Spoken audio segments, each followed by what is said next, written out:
What's up, guys? Make sure you guys hit that subscribe button if you guys enjoy the content and want to see more of it. I appreciate the support and hope you guys enjoy. Alright, welcome back, guys. This is Clyde back here with another deck profile, and this time it's BYL Luffy. So I've done a lot of tournament reports with 8.5 decks. I've done one with Doflamingo, which I won with, Lucci, I went 7-0 with, and I knew that eventually I would go back to BYL Luffy because it's still a really strong deck, and I only really moved away from it just because I wanted to try other decks, not because BYL Luffy was bad or anything. But yeah, I decided to bring it this weekend, and I was able to get my invite and get top 16 at the Dallas in-person regionals, securing myself an invite for the second wave of nationals in Orlando. So I'm gonna be able to play again without having to top the LCQ. And I was able to get this really nice alt art too from somebody who won their pre-release tournament, and I did overpay for it a little bit, but I really wanted to get that leader up. But yeah, not much to say about the leader. I'm gonna go over the list. It's pretty spicy. There was a lot of cards that I was kind of trying for the first time. I was just trying to throw together and see if it worked and see if something stuck against the wall, and just some input from other people as well. But the list worked out really well, and I'm really glad with the choices I made. So some standard stuff is 10 of the 2K searchers, just four of the good ones which spawn play, four of the pretty decent one at Hiyori, and then the Makino is probably the least consistent and least useful one, but it's still there. And even if it's not an Awakener or a good Awakener, it's just useful as a 2K counter. For Garp, not much to say there. He's pretty standard. And for Kuzan, and I know some people kind of cut this down to either 3 or 2. I think 4 is just great for your hand advantage and is also really important when you're going second against most decks. For the Baby Brothers, we're only running 4 Luffy and 4 Sabo. So if you know me, I've been a big proponent of at least 1 ace in all my Luffy builds just because your opponent has to respect it. But I really couldn't find space for ace because I'm changing the top end a little bit. And you'll see more about it later on. 4 of the Sabo is pretty standard. 4 of the Rocket Luffy, 4 of the Fist Luffy, and then 2 of the Zombie Luffy. So Zombie Luffy is a card that I had never really tried in BY before. I saw some people use it, like Herboya. I remember he won with a kind of control build with Tempest Kick and Zombie Luffy, and I saw the list and I really liked it. I didn't test it out just because I wasn't really testing BY anymore. I was testing on OP9, but it made a lot of sense to me, and I kind of just threw it in just because I figured like I can decide that there's some lines where you could play him, like he's really strong with Kuzan when you're protected behind Sabo, because you can KO opposing 5 cost bodies in a mirror or even other cards. So he made a lot of sense to me, and I wanted to try it out. And some more standard stuff is 4 Moria and 2 of the event. I had to cut down the event to play some of the more tech cards, but if I could play more, I would play more. I just didn't have space for it. And now for the 4 Oneas. So I have 4 of them. There's the Yellow Sabo. I always like this card just because I can play on curve, like in the mirror, to KO opposing 5 cost Fist Luffy's. It's good against Bonnie. I can KO their 5 costs like Cavendish or Carrot. And then in general, you can pair with Kuzan to KO any 9 costs. Like if somebody is still somehow playing 9 cost Zoro, I can KO it. 10 cost Kuzan. I thought that this deck would be, or this tournament would be open decklist, but it actually wasn't because it wasn't streamed. So it didn't get as much mileage as I thought it would in Top Cut, but he still came up a couple of times. I think during Nationals, I played him like once in Swiss and then didn't play him at all in Top Cut. But at this weekend, I played him like 3 times, and every time he's came up, he basically secured me the game. One Nami in the Doflamingo heavy meta, she's just so good because you're gonna be low on cards. Moria can bring him back, and then she's an extra blocker. So she's a blocker that you can play off Moria without having to go into Sabo. And I personally hate having to go into Sabo if I don't need your protection. So in matchups like blue, like Doflamingo, or early against Bonnie before their Shanks comes down, like I really don't like playing that Sabo because he's just a blocker and he's not really a adventure game plan. And the last one is the 4 cost Hoshi blocker. So a friend in Europe told me that they had cooked up this really spicy BY list that's really good for the mirror. And he didn't tell me what card, so I had to kind of do some of my own digging. And I figured out that it must be Shiro Hoshi Blocker. And she makes a lot of sense in the same way that 3 cost Nami does, where you can bring her back with Moria, and then she is now an extra 4 cost reduction, and she can pair with your Rocket Luffy to KO an 8 cost. So that could be like an 8 cost kid. In the mirror, she's really good with Zombie Luffy because you can bring her back with Moria. And now Zombie Luffy can KO any of the opposing 5 costs. If you had Kuzan on board already, now you can KO your opposing Moria. So that was the rationale behind it, and I like hit the nail on the head because if you see like all the topping lists in Europe now, a lot of them are playing the Shiroshi blocker and the Zombie Luffy. So it's really cool that they came up with like a cool tech there, and I was able to kind of like decipher that that this must be the card they're playing. All right, so for my matchups for the weekend, I played against 10 decks in Swiss. So the first round, I went against Odin, and like I already knew off the bat that like if I lose this, I probably wouldn't be a little bit down. And funny me, I just did lose it. I don't think I played it poorly in any way. I think that he did played pretty well, and he saw a really good curve. So he was able to get a 5 cost Easel out on his 4 down turn because he had the Hiyori combo. So getting out at 5 cost 7k was really brutal for me early on because I had to respect it. I can't go to be 7k one life very easily just because he can threaten it with 7k body. And then one Easel was bad, but he played 2 more right after that. So Easel also has a really good effect of making your leader very sturdy because now all your cards are basically 2k counters. So I had to awaken very early, and I think I did it on 7 dawn, which I don't like going that early because then you have to do more babies on 9 dawn, which I was able to. So I got to my 10 dawn turn like pretty safely, but I had no Morias. So then you didn't have to use babies on 7 dawn, 9 dawn, and 10 dawn. It just wastes too much babies and resources, and I ended up going very low on cards in hand. I was able to stabilize and play blockers, and I was able to get to like a 7k leader with 2 life and like 2 blockers and like 5 cards in hand. But then he played Hody, and then he swung out, and then I was 1k kind of short. I was stuck with a Moria in hand because I used Rocket Luffy the turn before, and then that Rocket Luffy drew me into that Moria, and I couldn't discard it anymore. So I could have got out by like 1 more thousand encounter, but I mean he played it pretty well, and I learned some stuff in that matchup too, like learning Odin's kind of lines of play. So I think if I ever go against it now, it'll be really helpful. So second round, I went against them now, and they chose to go first, which I thought was peculiar because you usually like to go second in this matchup. But I saw 10 cost Kuzan there in my hand, and I just decided to just fully starve them. I never really did this before because I don't play 10 cost Kuzan much in general, but I figured it would be a good line just because I used to do this when I played Lucci. If I see 7 cost Jack, I would just starve them and then force them to trash 3 life off Rigo if they don't have any flampes. And I did the same thing. So I got to 10 Dawn. I played a bunch of Sabo blockers early to kind of filter out my hand and even protect my life in case I did take some life. At least the Sabo blockers can protect me to play the Tenka Kuzan. And then when I dropped the Tenka Kuzan down, they were still at 4 life and they can really get rid of him very efficiently. Even if they Rigo there, they would lose 3 life and go really negative and card advantage. After I was just able to just awaken, keep playing Sabo blockers to protect my Kuzan from being Rigoed. And then my Zombie Luffy just cleared the board. So that was pretty easy once I got 10 cost Kuzan down. Third round, I went against Lucci, and I chose to go second, and that there wasn't much there. They saw a pretty decent curve. They saw Spandam on 1, Brook on 3, and then Jack on 7. And I decided to awaken very early on 8 dawn. So to set that up, I played like Flambe on 6 dawn, so that I would be at 2 life. And then on my 8 dawn turn, I could just do Hiyori into Fist Luffy to awaken, and then I play Salvador. And then I just dropped a bunch of Mores afterwards.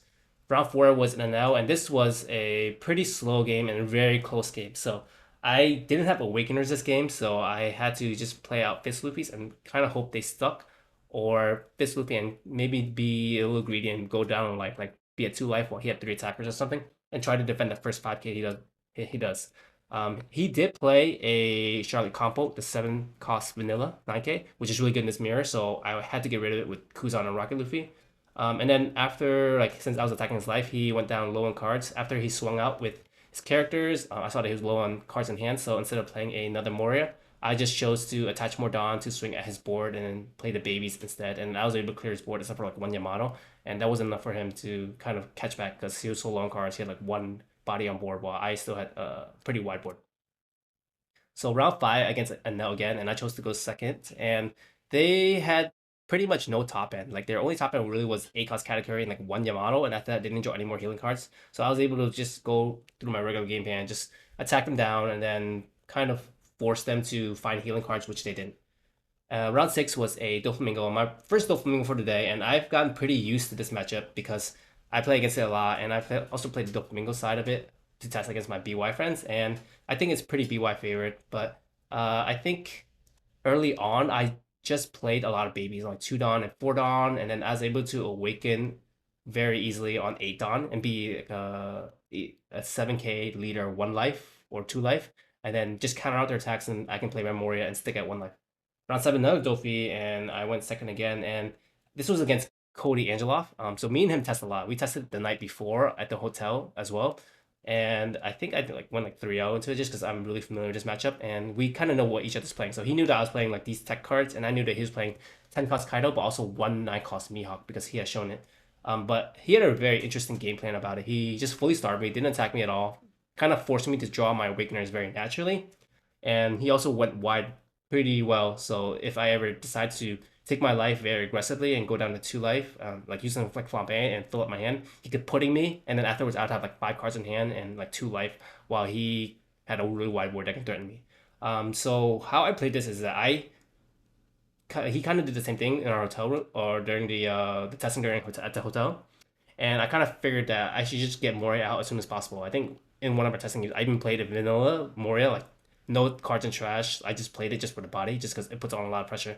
And since he's leaving me at 4 life, that body gets a lot of mileage there, and even if they don't play blockers.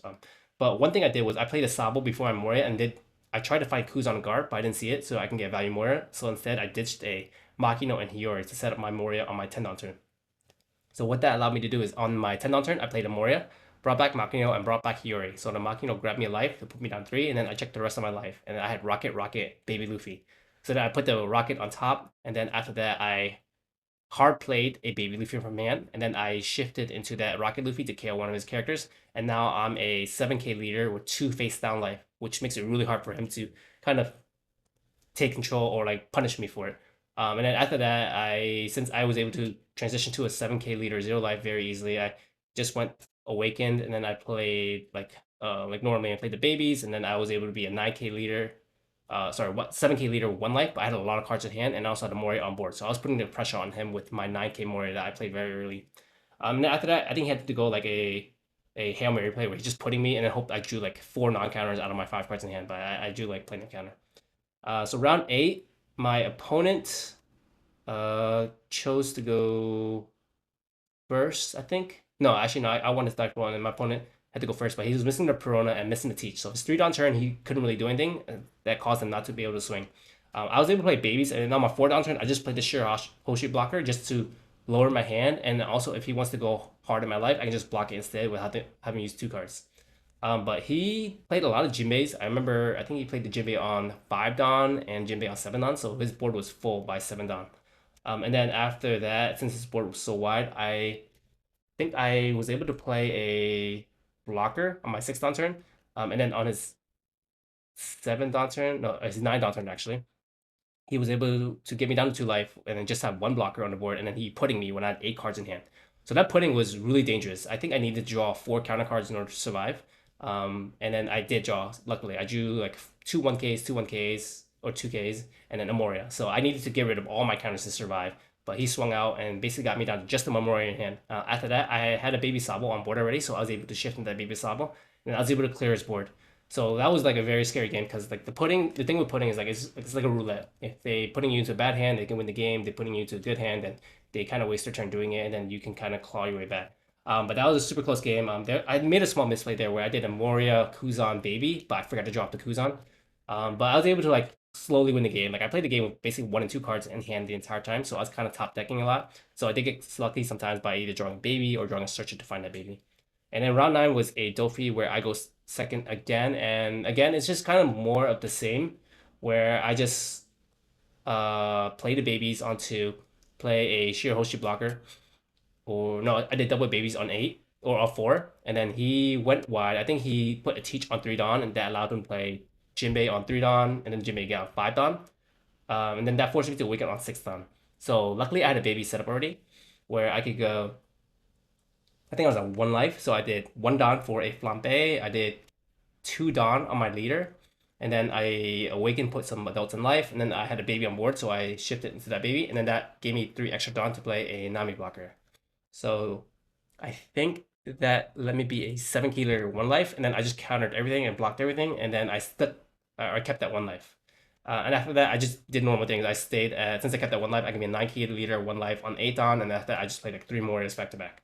So that was like a pretty smooth game for me.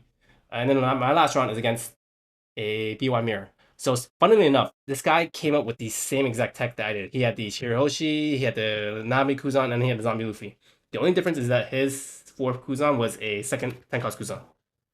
But I didn't know that going in. I didn't see it until after I saw him like ditch a Zombie Luffy.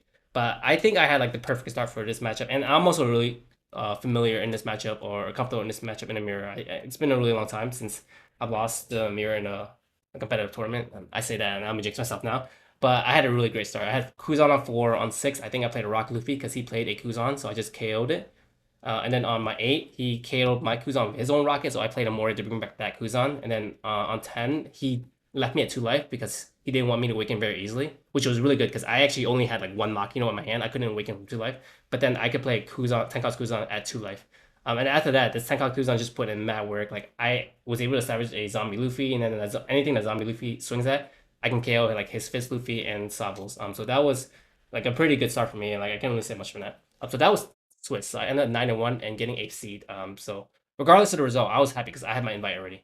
But my first round on Top Cut was against a Bonnie, and then there was no open deck list for this because it wasn't a stream tournament, so I didn't know what I was going against. So when my opponent flipped over Bonnie, I was like, oh man, first round going against Bonnie, like one of my worst matchups is not that great. But again, I've said this in a lot of videos. I feel like as the BY player, you have a lot of agency in this matchup. Like it's up to you. If you draw well, then you can control this game. Whereas like in most bad matchups, it's just if they draw well, they just beat you. But I think you can beat this matchup and make it really close to 50-50 if you draw well.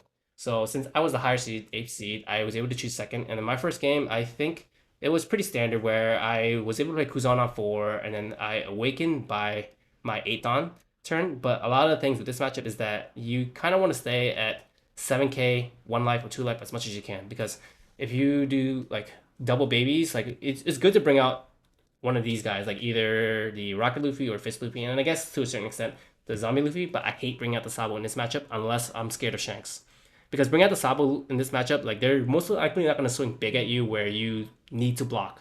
So I don't like bringing him out just because most likely they're going to swing like 9k my leader, I count out 1k, and then they're going to pass. Now I have this Sabo blocker that's probably going to get rested next turn if I swing anyway, so I don't like bringing him out. He kind of just slows the game down, whereas I'd rather be more aggressive.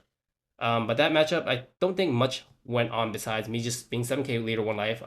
I hard played a lot of my 5 class brothers just so I can stay at 7k 1 life a lot of times, and I also played a lot of his board chips with Kuzan and Luffy. So after I won game 1, he chose to go second game 2. And this game, I think I had like three Kuzans in my opening hand. So I played it on 5 Dan, on 7 Dan, and then I think again on 9 Dan. And he didn't really establish much. I think he had a carrot on 6 Dan. On 8 Dan, he was able to play Hody and KO both my, or swing on both my Kuzans, but then I was able to just kind of keep playing more Kuzans. And then one thing he did differently is he put me low on life so that I wouldn't be able to do a value Moria on my 9 down turn. So I think I awakened on 9 down instead of doing a Moria. And then some stuff happened back and forth. I was able to reach a state where I was like a 7k leader and 2 life. And then he swung like twice at it and I countered both times. And then he established a Rosa Nazi and Cavendish instead of swinging more, which I think is okay because at that point I had like a Zombie Luffy and Sabo in my life, and if I shift into the Zombie Luffy, then it's not that bad for him because Zombie Luffy is not that great in this matchup either because you need so much cost reduction to do anything. So that happened, and so I was able to end my turn with like a two life, 2 Sabo blockers, and then start my turn with 2 life and 2 Sabo blockers. So that allowed me to play a 10 cost Kuzan, but I tried to KO his 5 cost Cavendish, but I forgot that 8 cost Rosanante is there, so it's misplay. I could have KO'd like a killer blocker or something instead. But either way, I was able to play out Tenka's Kuzan, and then his next turn he swung 9k like 5 times. So I blocked once, I blocked twice. I had 2 life, so those were gone. I had to counter out 1 9k swing, but that cost a lot of cards out of my hand. Since I was playing so many Kuzans in the early game, I wasn't really losing card advantage. After that, I was able to take over the board pretty easily. Everything that I played with Rocket Luffy, or every time I played Rocket Luffy, I KO one of his threatening bodies, and then I was able to get him basically to try to go for lethal. And he did that by going Hody to rest my 2 blockers, and then swinging 9k 3 times. And I only had 3 cards in hand. And I had 3 1k counters. Like I ditched a Moria I had last hand just because I saw that this was his only path to lethal, and I was able to get there. So getting top 16 was really cool.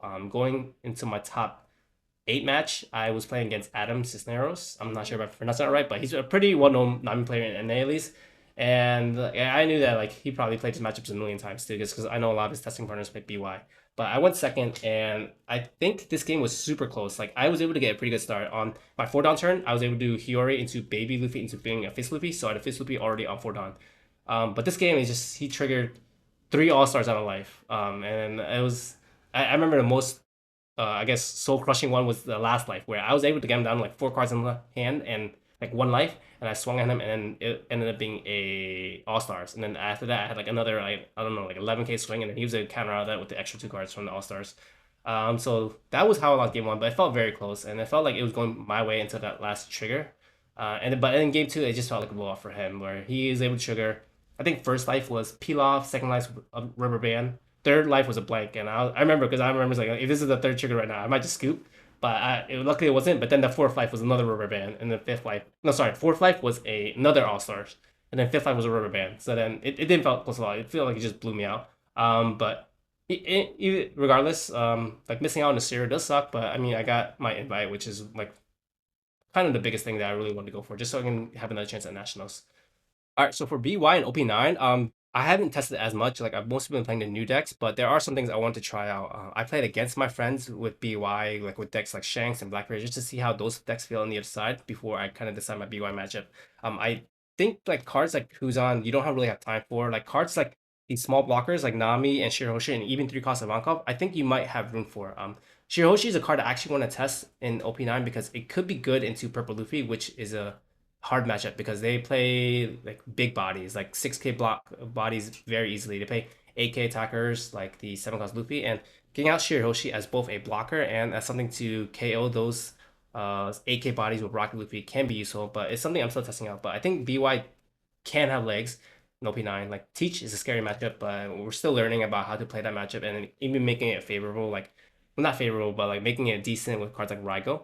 But yeah, it's still something I think BY is still like could be very strong and could be a deck that I bring to Worlds too. I never know.